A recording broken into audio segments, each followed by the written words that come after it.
Orgia. On va me voir pour de faire. Orgia qui a beaucoup de Borega que je n'ai la caradima. Ah, monsieur Yoa. Acadie me doit le faire quoi? La Côte d'Ivoire est un pays dont l'économie repose largement sur l'agriculture. Le pays a été longtemps reconnu comme un leader mondial de la production du cacao et du café. Mais depuis quelques années, d'autres cultures en font aussi sa renommée, telles que l'anacarde et le karité dans le nord du pays, mais aussi le manioc. La transformation locale de ces produits agricoles ne fait qu'augmenter. C'est le cas des unités agroalimentaires productrices d'Atiéké, comme ici dans la ville de Boaké, chef-lieu de la région du Béké au centre du pays. Au quotidien, des centaines de femmes sont à la tâche. Leur activité est consacrée à la production de l'atiéké, ce moule de manioc consommé comme plat de base dans toute l'étendue du pays. Pour faire tourner ces unités, pour la plupart artisanales, des dizaines de personnes sont nécessaires à chaque niveau de la chaîne de production, depuis l'épluchage du manioc au conditionnement, en passant par la fermentation et la cuisson. Je m'appelle Kwasi Amoué Madeleine. Je suis productrice et formatrice d'atiéké. Bon, ça fait au moins 3 ans. 3 ans que je suis installée et que je progresse. Je me nomme Bamila Odette, épouse M. Nguesson. Ça fait 15 ans que je produis atiéké ici à Kélékourou. Je produis 400 kg d'atiéké par jour. Si la transformation agroalimentaire est source de richesse à travers l'ancrage de la valeur ajoutée par la transformation locale et en tant que source d'emploi féminin, comme on peut le voir, faire tourner une unité de production d'atiéké a ses contraintes qui représentent des externalités négatives.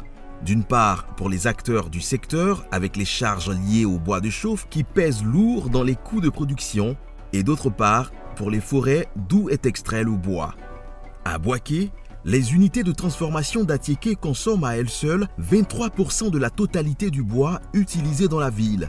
Face à ce constat, Nitidé a mis en œuvre le projet de valorisation énergétique des déchets agro-industriels en Côte d'Ivoire, dénommé AgroValor RCI, mis en œuvre par Nitidé sur la période 2017-2021, principalement dans les villes de Boaké et de Korogo. Objectif de ce projet, accompagner les secteurs de la transformation de l'anacarde, du manioc et du karité à leur évolution tout en préservant l'environnement par la diffusion de technologies efficientes et innovantes. Nous remarquons que les femmes sont confrontées à la pénibilité du travail. Nous remarquons qu'elles utilisent de façon inefficiente les sources d'énergie. Un des gros problèmes aussi que nous constatons au niveau de la transformation agroalimentaire, c'est la gestion des déchets, qui sont pour la plupart du temps les sources de conflits avec le voisinage et aussi, nous ne disons pas, qui ont un impact sur l'environnement de vie.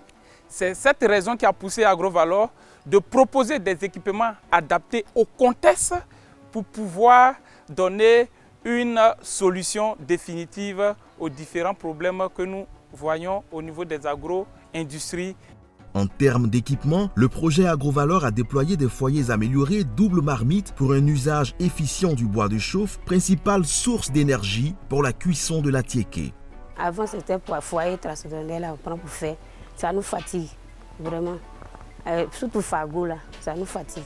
Avant, je prenais 2 tricycles par la semaine, fagot. Mais maintenant, je prends une seule tricycle, fagot par semaine. Ça me fait économiser. Le foyer, là, ça m'aide, c'est rapide. D'autres équipements ont été mis en place pour l'assainissement de l'environnement de travail, répondant ainsi à la problématique des eaux usées issues des activités de transformation pour le bonheur des bénéficiaires. Et la meilleure solution que nous avons apportée dans la gestion des effluents liquides que nous avons, c'était de leur apporter un biodigesteur qui, lorsque il est alimenté avec les effluents de manioc, produit du biogaz pour la cuisson de l'aliment. Et pas que, parce qu'après, nous aurons des effluents, ce que nous appelons communément des digestats, qui pourront servir, et déjà même qui servent au jardin potager, à l'agriculture, en tant qu'engrais organique. Avant, vraiment, elle finissait très tard. Aujourd'hui, jusqu'à 16 h comme ça, elle a fini les choses. Donc, je trouve qu'il y a eu de l'amélioration. Et l'économie même qui fait et que je vois encore, c'est au niveau de l'eau de manioc. Ça entraîne les moustiques et autres, tout ça. Aujourd'hui, on prend ce jus-là pour produire du gaz.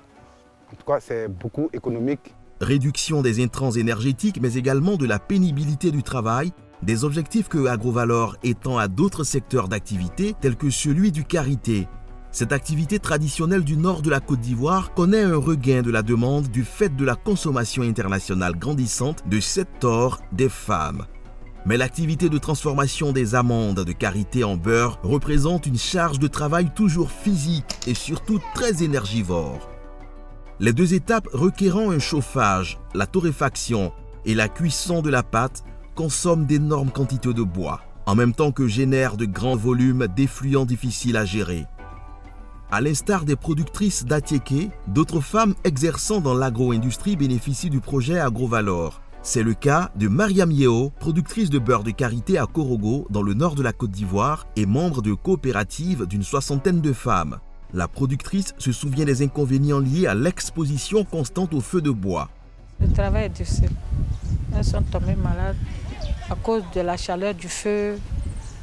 Elles n'ont plus tellement trop contact avec le feu qu'on leur a interdit de faire ça. Parce que toujours tu es à côté du feu. Donc c'est avec les 3 pierres là on faisait cuire le beurre de karité. 3 cailloux. Mais elle témoigne aussi des avantages des équipements déployés à la faveur du projet. Maintenant, avec l'arrivée de Agrovalor, on a eu les foyers améliorés que vous voyez. Et puis, on a eu un torréfacteur avec les bacs de décantation. Ça nous a apporté beaucoup. On économise en bois et puis la fumée aussi pour notre santé et puis la chaleur du feu aussi. Une action engagée avec l'implication de l'association locale, l'ONG Shigata, qui s'est chargée de l'accompagnement sur le terrain des groupements du karité. Les déchets issus de ce karité, c'est ce que nous appelons le tourteau. Avec le projet Agrovalor, on leur permet de les valoriser pour remplacer le bois. Bon, remplacer pas totalement le bois, parce qu'il y a certes l'utilisation du bois, mais ces déchets-là permet de réduire considérablement l'utilisation du bois dans la fabrication du beurre de karité. Je prends un exemple, 25 000 francs bois, c'est environ une bâchée qu'elles utilisaient pour transformer 3 tonnes de noix de karité. Aujourd'hui, avec ces technologies qui ont été développées, où elles utilisent le tourteau, ça permet de réduire le bois au tiers. Donc vous voyez, le gain en argent, mais aussi le gain en bois, donc préservation de notre environnement. Tout comme le beurre de karité, la transformation de l'anacarde connaît une croissance notable au nord de la Côte d'Ivoire. Cependant, l'autre challenge réside dans la gestion efficace des déchets de coque après transformation, estimée à 72% de la noix brute. Des coques qui ont le potentiel de devenir un biocombustible pour ces industries avec l'installation d'une pyrolyse. Grâce à cette pyrolyse, on fait une combustion incomplète, c'est-à-dire on arrive à compresser les coques pour nous fournir du gaz qui est brûlé au niveau de la chaudière. Donc ça nous permet d'utiliser nos coques et de ne pas les jeter de manière à dégrader l'environnement. Et ça nous procure aussi du gaz, de l'énergie pour pouvoir faire notre cuisson. Après l'acquisition du matériel, on a eu le coût de production diminué au niveau de la cuisson parce que où on utilisait 8 personnes, on est aujourd'hui à 4 personnes. Et en 2, on a aussi l'émission de fumée qui a diminué. Le voisinage aujourd'hui nous encourage, ils viennent nous voir souvent. Et les chiffres sont intéressants. Quand je fais un peu les calculs, on se retrouve à près de 11 sacs de 60 kg, environ 60 kg, 11 sacs par jour de 60 kg, donc ce qui n'est pas petit. Afin d'assurer la prise en main par les bénéficiaires de cette technologie innovante, Nitide fournit une formation et un suivi adapté à chaque cas de figure. On part d'un principe très simple. On utilise une petite quantité de coque qu'on allume dans le four à pyrolyse. Et le feu bien allumé, on essaye par la trémie en haut de l'étouffer. Et ça produit du gaz de pyrolyse. Et ce gaz de pyrolyse, c'est ça qu'on brûle dans le foyer de la chaudière pour produire la vapeur. Donc le même système s'est répliqué 2 fois. Et nous sommes là pour former les utilisateurs à bien maîtriser comment ça fonctionne et aussi prendre la chose en main. Un système qui présente de l'intérêt au-delà de la gestion des déchets. L'intérêt pour nous de développer des pyrolyseurs pour produire notre vapeur, c'est tout d'abord d'avoir une meilleure combustion des coques pour produire la vapeur en émettant peu ou pas de particules fines. Les pyrolyseurs font très peu de fumée, donc au niveau environnemental, c'est beaucoup mieux. Ensuite, comme c'est une pyrolyse, on récupère comme déchet un charbon qui vient des coques et ce charbon peut être valorisé d'abord d'une manière sociale, il peut être vendu pas cher à nos employés, il peut être vendu pas cher aux villages voisins, il peut être aussi offert comme avantage à nos planteurs avec qui on travaille. Mais pour introduire toutes ces innovations en Côte d'Ivoire, un maillon essentiel manquait dans la chaîne d'action, les équipements. Et pour en disposer de façon durable et localement, Nitidé a décidé d'œuvrer à la création d'un socle d'artisans capable de répondre à la fois à la demande en équipement énergétique de ces unités agroalimentaires et d'en assurer le service après-vente. Pour ce faire, le projet AgroValor s'est associé aux acteurs et professionnels des métiers. L'enjeu, renforcer les compétences locales par la formation de jeunes techniciens et la structuration d'opérateurs équipementiers. Le projet nous a approchés et ensemble nous avons sélectionné ces artisans pour pouvoir contribuer à la formation au niveau du collège d'enseignement technique de Boaké, qui a vu la participation des formateurs de ce centre qui a été bénéfique pour ces formateurs et aussi pour les artisans. L'un des objectifs du projet AgroValor était l'accompagnement des opérateurs équipementiers et la formation des jeunes artisans. Ainsi, il était question pour nous de joindre la chambre de métier qui était leur tuteur légal et ainsi les centres de formation pour créer une synergie afin de répondre à un besoin en initiant une formation théorique et pratique pour permettre à tous les artisans d'avoir de la compétence et de pouvoir reproduire les équipements que nous divisons. Aujourd'hui, nous pouvons dire, à l'absence du projet AgroValor, on peut trouver de la compétence, de la main-d'œuvre pour pouvoir répondre aux besoins du marché, ce qui n'existait pas auparavant.